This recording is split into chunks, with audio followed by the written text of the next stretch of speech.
আলিপুরদুয়ারের চা বাগানের দিনমজুর, তার বাড়িতে ৩ মাসের বিদ্যুতের বিল ৩ লক্ষ টাকার। কিন্তু এ কিভাবে সম্ভব?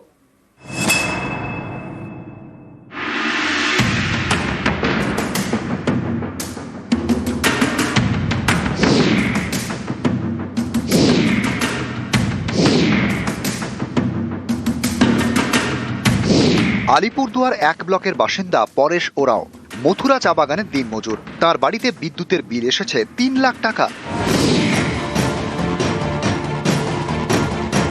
এ কিভাবে সম্ভব?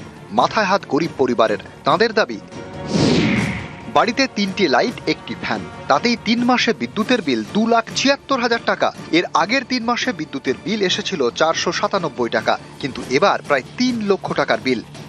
বাড়িতে আমার খালি 3টা লাইট জ্বলে, একটা ফ্যান আছে। ইলেকট্রিক ডিপার্টমেন্ট আমাকে বললো কি তোমার কারেন্ট জ্বলছে, তোমাকে দিতে হবে। আমরা তো গরিব মানুষ, আমার তো মনে হয় ইলেকট্রিক ডিপার্টমেন্টের কোনো ফল হয়, রিডিং করতে আছে, ওদের ফল হতে পারে, না মিটারে কোনো খারাপ আছে। দেখলাম ২৭,০০০ ইউনিট কনজাম্পশন হয়েছে, ঠিক আছে।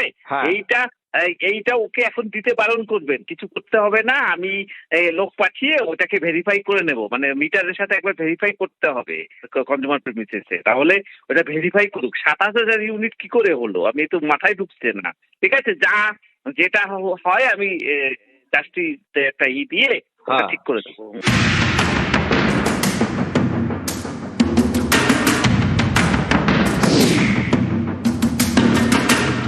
আলিপুরদুয়ার থেকে রাজকুমার কর্মকার, নিউজ ১৮ বাংলা।